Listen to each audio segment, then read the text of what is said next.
Good morning students, myself Sandeep Girdhar. Today I will teach you mathematics of class 8. As you know our 8th chapter is running. हमने हमारी previous video के अंदर question number 11 तक complete कर लिए थे। आज हम इस वीडियो के अंदर इसके क्वेश्चन नंबर 12 से लेकर लास्ट तक इसे कंप्लीट करेंगे और बहुत ही इंपॉर्टेंट क्वेश्चन है, आपने बहुत ध्यान से इसको देखना है। तो चलिए हम स्टार्ट करते हैं इसका question number 12। The sides of a rectangle are 20 centimetre and 15 centimetre. एक रेक्टेंगल है और उस रेक्टेंगल की जो लेंथ्स हैं वो 20 सेंटीमीटर और 15 सेंटीमीटर गिवन है। If each side of the rectangle is increased by 20%, तो ईच साइड मीन्स इसकी लेंथ को भी और ब्रेड्थ को भी, दोनों को यदि हम 20% इंक्रीज कर देते हैं, find the percentage increase in the area. तो जो एरिया होगा इंक्रीज करने के बाद वो कितने परसेंट इंक्रीज होगा पहले वाले से। तो सपोज कर लेते हैं हम कि मान लो हमने इस 20% का 20% इंक्रीज़ कर दिया और इसी तरह से 15 का 15% 20% इंक्रीज़ करने के बाद जो न्यू लेंथ और न्यू ब्रेड्थ आएगी तो ये एरिया बनेगा और ये एरिया पहले वाले एरिया से क्या होगा, ज़्यादा होगा। तो हमें ये बताना है कितना ज़्यादा होगा और कितने परसेंट ज़्यादा होगा, मतलब कितने परसेंट इंक्रीज हुआ है। तो सबसे पहले हम यहाँ लिखते हैं लेंथ ऑफ रेक्टेंगल। जो हमारी रेक्टेंगल है उसकी लेंथ क्या है, 20 सेंटीमीटर। तो परसेंटेज इंक्रीज़ कितना होगा, 20%। तो न्यू लेंथ क्या हो जाएगी, न्यू लेंथ ऑफ रेक्टेंगल। जो रेक्टेंगल हम न्यू बनाएंगे तो पहले क्या है लेंथ 20 सेंटीमीटर, तो 20 सेंटीमीटर के अंदर ऐड कर दो 20% ऑफ 20 सेंटीमीटर। तो देखिए 20 सेंटीमीटर प्लस 20/100 मल्टीप्लाई 20, दो जीरो कट जाएंगी तो 20 सेंटीमीटर प्लस में 2 2 जा 4 सेंटीमीटर। तो ये क्या हो जाएगी, इसकी न्यू लेंथ जो है वो हो जाएगी 24 सेंटीमीटर। इसी तरह से जो ब्रेड्थ है वो हमें क्या गिवन है, breadth of rectangle is equal to 15 centimetre given है। तो परसेंटेज इंक्रीज़ कितना है, इसका भी सेम हमें 20% इंक्रीज़ करना है। तो न्यू ब्रेड्थ क्या हो जाएगी, तो न्यू ब्रेड्थ फाइंड करने के लिए हम क्या करेंगे, 15 सेंटीमीटर के अंदर ऐड कर देंगे 20% ऑफ 15 सेंटीमीटर। तो देखिए 15 सेंटीमीटर प्लस 20/100 मल्टीप्लाई 15, 0 से 0 कट हो जाएगी, 2 से 10 को कट करेंगे 5, 5 से 15 को कट करेंगे 3 सेंटीमीटर। तो 15 प्लस 3 क्या हो जाएगा, 18 सेंटीमीटर। तो जो न्यू ब्रेड्थ है वो हमारे पास क्या हो जाएगी, 18 सेंटीमीटर। जैसा कि आपको फिगर में दिखाई दे रहा है, ये हमने न्यू लेंथ्स और न्यू ब्रेड्थ्स बना ली है। अब मैं एक बार इसको इरेज कर रहा हूँ। अब देखिए अब हमें फाइंड क्या करना है, पहले हम एरिया फाइंड कर लेते हैं। एरिया ऑफ ओल्ड रेक्टेंगल, जो पहले वाली रेक्टेंगल है या प्रीवियस रेक्टेंगल भी बोल सकते हो, उसका जो एरिया होगा वो फॉर्मूला सेम ही रहता है, लेंथ इंटू ब्रेड्थ। तो 20 सेंटीमीटर की मल्टीप्लाई कर देंगे हम 15 सेंटीमीटर से, इन दोनों की मल्टीप्लाई हो जाएगी 300 स्क्वायर सेंटीमीटर। इसी तरह से अब एरिया फाइंड करेंगे न्यू रेक्टेंगल का।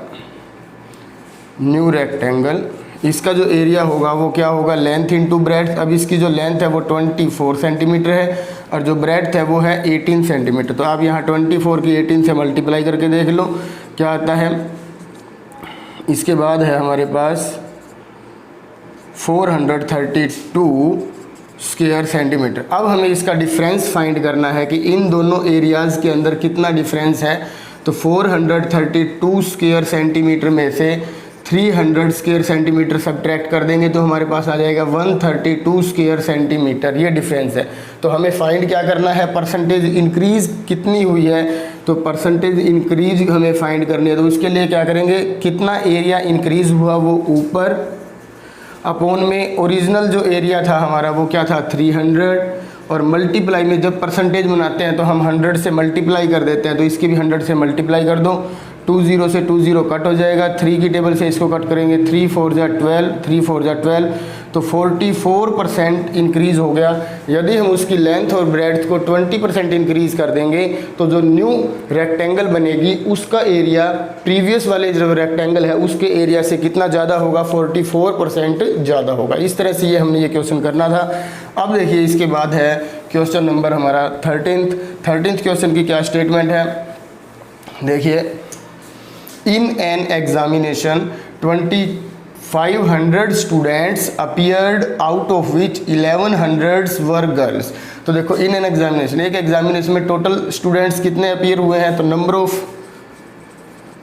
Students appeared in examination is equal to 2500 out of which number of girls, तो नंबर ऑफ गर्ल्स कितनी है 1100। तो हम जब नंबर ऑफ गर्ल्स हमें पता है, टोटल स्टूडेंट्स पता है, तो हम नंबर ऑफ बॉयज़ भी फाइंड कर सकते हैं।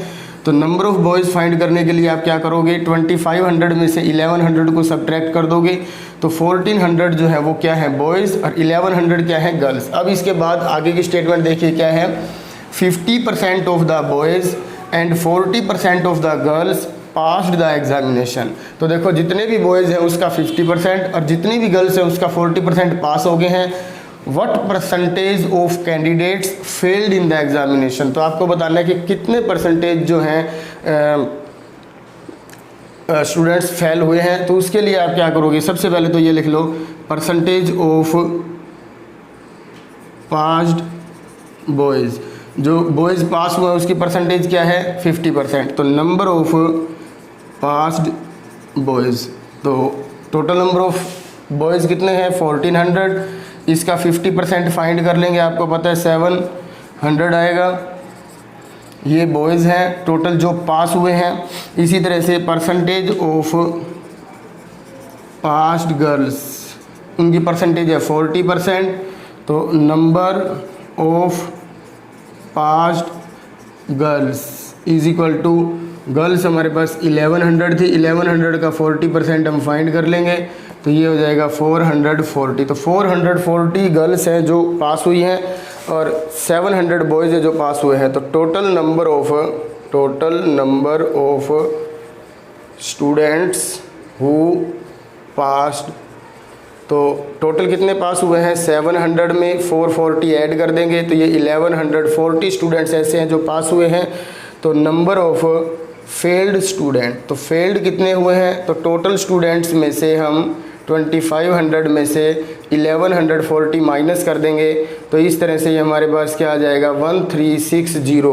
तो 1360 स्टूडेंट्स ऐसे हैं जो क्या हुए हैं फेल हुए हैं। तो हमें अब बताना है कि कितने परसेंट फेल हुए हैं। तो परसेंट जब हम फाइंड करते हैं, किसकी परसेंटेज फाइंड करनी है फेल्ड की, तो required percentage is equal to जितने बच्चे फेल हुए हैं वो ऊपर, टोटल नंबर ऑफ स्टूडेंट्स नीचे और मल्टीप्लाई में 100। अब 20 से ये 20 कट हो गया।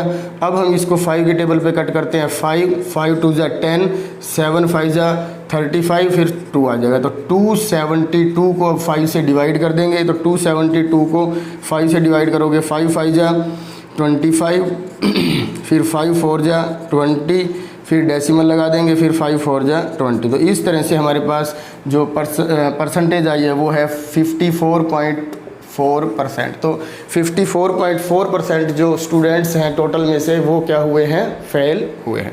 अब देखिए नेक्स्ट क्वेश्चन। अब देखिए इसका जो क्वेश्चन नंबर 14 है ये MCQs हैं, इंपॉर्टेंट क्वेश्चंस हैं।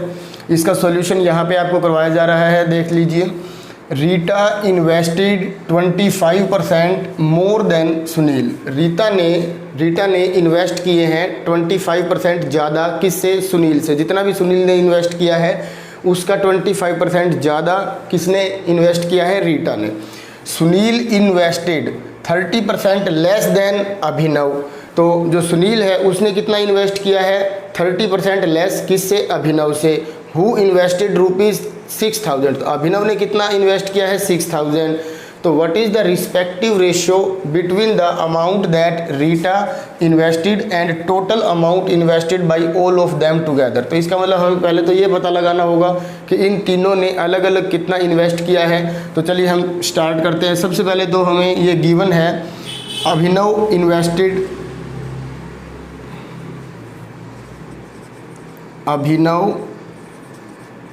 इन्वेस्टेड मनी, कितना पैसा उसने इन्वेस्ट किया है अभिनव ने, ₹6000। अब according to statement Sunil invested 30% less than, तो 30% ऑफ 6000 हम यहाँ फाइंड करेंगे। सबसे पहले तो 6000 मल्टीप्लाई विथ 30 अपॉन में 100, तो 6 3 जा 1800 रुपीज़। ये 30% है किसका, 6000 का। तो अब हम यहाँ लिख सकते हैं Sunil according to statement, Sunil invested money, Sunil ने कितना पैसा इन्वेस्ट किया है, इससे 30% लेस, तो 6000 में से 1800 को हम क्या करेंगे, माइनस कर देंगे। तो हमारे पास देखिए ये क्या आ जाएगा, 4200।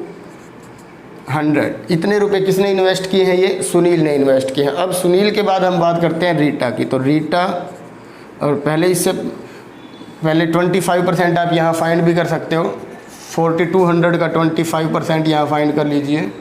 तो ये देखो अब कितना आ जाएगा, इन दोनों की मल्टीप्लाई कर दो, या यहाँ 4 आ जाएगा, 4 1 जा 4 0 5, तो 1050। तो रीटा इन्वेस्टेड मनी 4200 में से, क्योंकि सुनील ने कितना इन्वेस्ट किया है 4200, और 4200 का 25% ज़्यादा इन्वेस्ट कर रही है कौन, रीटा। तो अब 4200 प्लस में हमने 4200 का 25% फाइंड किया है, तो ये क्या आ गया हमारे पास 1050 रुपीज़। अब इन दोनों को ऐड कर देंगे हम, तो यहाँ पे हमारे पास आ जाएगा 5250 रुपीज़। तो ये इन्वेस्ट किया है किसने, रीटा ने। तो इनका जो टोटल इन्वेस्टेड मनी है वो क्या हो जाएगा, देखो 5250 6000 और 4200। तो इन दोनों को जब हम ऐड करेंगे तीनों को, तो हमारे पास क्या आ जाएगा 15450। तो टोटल इन्वेस्टेड मनी कितनी हो जाएगी, total invested money by all is equal to 15450 rupees. तो अब हमें रेशो फाइंड करना है, तो रिक्वायर्ड रेशो किस किस का करना है हमें, रीटा का और टोटल इन्वेस्टेड मनी का।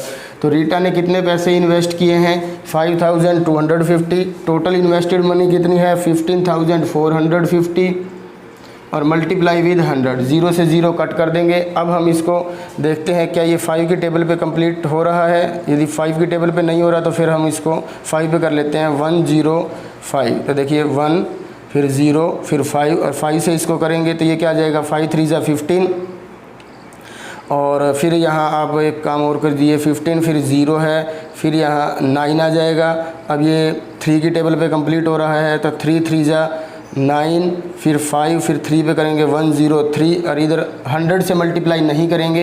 क्यों नहीं करेंगे, क्योंकि हमें परसेंटेज फाइंड नहीं करें, हमें क्या फाइंड करना है, हमें इसका रेशो फाइंड करना है। तो रेशो के अंदर हम 100 से मल्टीप्लाई नहीं करते। तो ऊपर हमारे पास 35 है, नीचे 103 है, तो जो रेशो होगा वो क्या हो जाएगा 35 रेशो में 103। तो इसका जो डी ऑप्शन होगा वो क्या होगा, करेक्ट होगा। अब देखिए इसके बाद नेक्स्ट क्वेश्चन। अब देखिए इसके बाद क्वेश्चन नंबर 15 है, Raja got 76% marks and Seema got 480 marks in a test. देखो एक टेस्ट के अंदर सीमा ने तो एग्जैक्ट हमें पता है 480 मार्क्स ऑब्टेन किए हैं, पर राजा ने क्या किया है 76% मार्क्स ऑब्टेन किए हैं। हमें एग्जैक्ट नंबर नहीं पता इसके, इसने कितने ऑब्टेन किए हैं। The maximum marks of the test is equal to the marks obtained by Raja and Seema together. जो मैक्सिमम मार्क्स है वो कितने हैं, जितने सीमा ने और राजा ने दोनों ने मिल के ऑब्टेन किए हैं, उनका जो सम होगा वो किसके इक्वल होगा, मैक्सिमम मार्क्स के इक्वल होगा। तो how many marks did Raja score in the test. तो आपको बताना है कि टेस्ट के अंदर राजा ने कितने मार्क्स ऑब्टेन किए हैं। तो सबसे पहले तो हम ये लेट कर लेते हैं, let total marks obtained by Raja and Seema together. दोनों ने मिल करके कितने मार्क्स ऑब्टेन किए हैं x, जो कि मैक्सिमम मार्क्स भी क्या है x। But Seema got marks, Seema ने कितने मार्क्स ऑब्टेन किए हैं 480 marks, and Raja obtained marks, Raja ने कितने मार्क्स ऑब्टेन किए हैं 76% of the total marks. Total marks किसके इक्वल है x के, तो x का 76% किसने ऑब्टेन किया है? राजा ने। तो अब आपको पता है कि राजा ने जितने भी मार्क्स ऑब्टेन किए हैं 76% ऑफ x, और प्लस में यदि हम सीमा ने जितने मार्क्स ऑब्टेन किए हैं इन दोनों को प्लस कर दे तो हमारे क्या हो जाएंगे? Maximum marks. और मैक्सिमम मार्क्स किसके इक्वल हम लेट करके चले हैं? x के equal.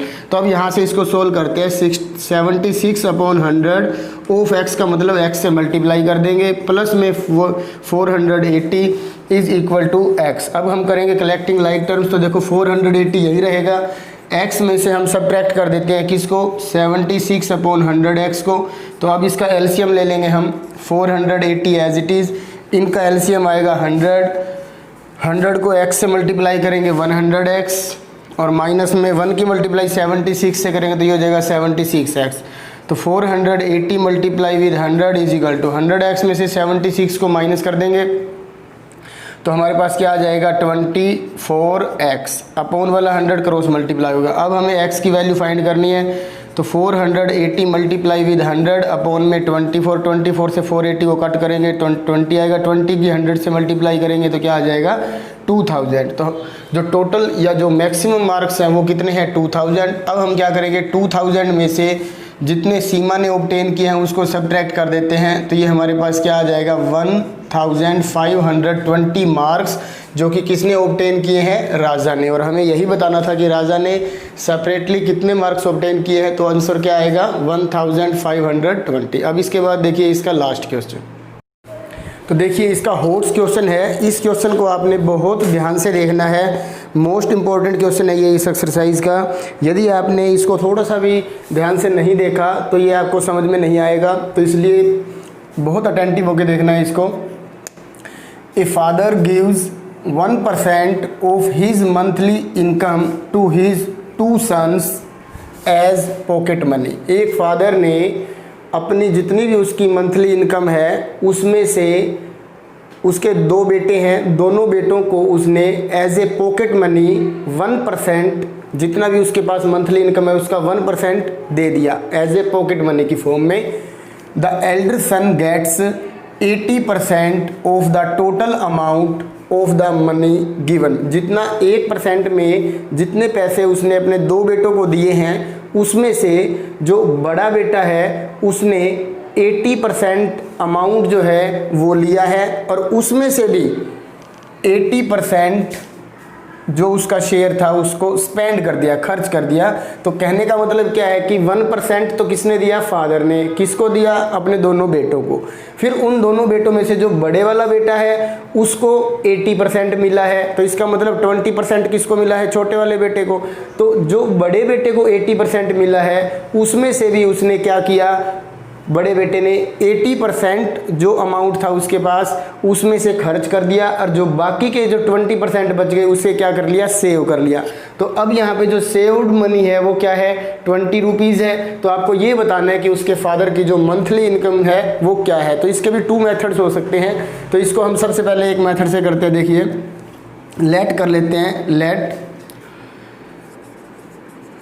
Fathers monthly income is equal to ₹X। He gave 1% money to his 2 sons. तो गिवन मनी कितना पैसा उसने दिया? 1% ऑफ मंथली इनकम। तो 1/100 multiply x is equal to x/100। तो ये x/100 रुपीज़ जो है ये क्या किया है? फादर ने अपने दोनों बेटों को दिया है। कितना? x/100 rupees. अब एल्डर सन ने क्या किया? इस मनी का 80% क्या कर दिया? उसको 80% मिला है। तो सबसे पहले हम यहाँ लिख लेते हैं शेयर ऑफ एल्डर सन। जो एल्डर सन है उसका शेयर क्या होगा? 80% ऑफ गिवन अमाउंट। तो गिवन अमाउंट क्या था? x/100। तो 80/100 मल्टीप्लाई विद x/100। 10 से 10 कट कर देते हैं, बाकी कट मत करो अभी। तो 8 ये हो जाएगा 1000x। तो x 8x अपॉन 1000। तो ये जो 8x अपॉन 1000 है, ये कौन सा अमाउंट है? ये 80% वो अमाउंट है जो एल्डर सन को मिला है। अब इस अमाउंट में से भी उसने क्या कर दिया? खर्च कर दिया। कितना? 80%। तो देखो स्पेंडिंग मनी, जो खर्च किया हुआ धन है वो कितना है? 80%। किसका 80%? जितना उसको मिला था उसका 80%। तो उसको मिला कितना था? 8x अपॉन में 1000। तो इसको करते हैं सोल्व हम। तो 80 अपॉन में 100 मल्टीप्लाई विद 8x अपॉन में 1000। 10 से 10 कट कर देते, बाकी कट मत करो आप। 8 8 जा 64 अपॉन में 10,000x। तो इतने रुपए उसने क्या कर दिए हैं? खर्च कर दिए हैं। अब उसके पास कितने रुपए बचे हैं? तो सेव्ड मनी या सेव्ड अमाउंट, तो देखो उसको मिले कितने थे? 8x upon 1000। उसने खर्च कितना कर दिया? 80%। तो 80% कितना आया था? 64 अपॉन में 100x। अब हम इसका एलसीएम लेंगे, तो इसका जो एलसीएम होगा वो क्या होगा? वैसे इसको मिले कितने थे? 8x अपॉन 1000, जिसमें से उसने क्या किया? खर्च कर दिया। कितना? 80%। तो 80% कितना आ गया था इसका? 80 अपॉन 100 इंटू में 8x अपॉन 1000। 0 से 0 कट, 8 8 जा 64, 10,000x। इतने रुपए उसने क्या कर दिए? खर्च कर दिया। अब उसके पास बचे कितने हैं? 64 अपॉन में यहाँ 10,000 है। तो अब इसका एलसीएम क्या होगा? 10,000। 10,000 को 1000 से डिवाइड करेंगे तो 10 आएगा। 10 की 8 से मल्टीप्लाई करेंगे तो 80x। माइनस में ये एज इट इज़ आ जाएगा 64x। तो हमारे पास ये देखिए, अब 80 में से 64 को माइनस करेंगे तो 16x अपॉन में 10,000। ये क्या है? ये है सेव्ड मनी। और सेव्ड मनी हमें कितनी गिवन है? 20 रुपीज़। तो इसको 20 का इक्वल रख देंगे। अब हम क्रॉस मल्टीप्लाई करेंगे। देखो 20 मल्टीप्लाई विद 10,000 किसके इक्वल? 16x के। और x की वैल्यू हमें फाइंड करनी है, तो 20 मल्टीप्लाई विद 10,000 अपॉन में 16। ये कट जाएगा, यहाँ 8 आएगा, इधर 10 आ जाएगा, फिर कैंसिल हो गया, ये 5 हो गया, इधर 4 आ गया। इसको फिर हम 4 से ही कट कर देते हैं, तो ये 2500। 25 की इससे मल्टीप्लाई करेंगे तो 12500। तो इतने रुपए उसकी जो मंथली इनकम है फादर की, वो कितनी हो जाएगी? 12,500। तो इसका जो ऑप्शन नंबर सी होगा वो करेक्ट होगा। एक बार दोबारा से देखिए इसी क्वेश्चन को। फादर की जो मंथली इनकम है उसे हमने क्या लेट किया? x। तो इस x का 1% उसने अपने दोनों बेटों को खर्च करने के लिए दिया है एज ए पॉकेट मनी। तो 1% ऑफ x किसके इक्वल हो जाएगा? 1 अपॉन 100 मल्टीप्लाई विद x। तो ये हो जाएगा x अपॉन 100। ये रुपए दिए हैं दोनों को। तो दोनों में से जो एल्डर सन है उसको 80% मिला है। तो इसका 80% कैसे फाइंड करेंगे हम? आपको पता ही है, 8x अपॉन 1000। ये बड़े बेटे ने खर्च कर दिए हैं, मिले हैं उसको। अब इसमें से 80% वो खर्च करेगा। तो 80% ऑफ दिस अमाउंट किसके इक्वल हो जाएगा?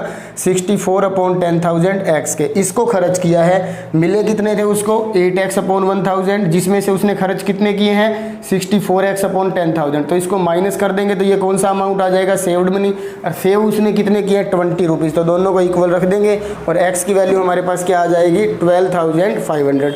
इसी क्वेश्चन के साथ ये आपका चैप्टर भी और ये एक्सरसाइज भी जो है कंप्लीट हुई। Thank you.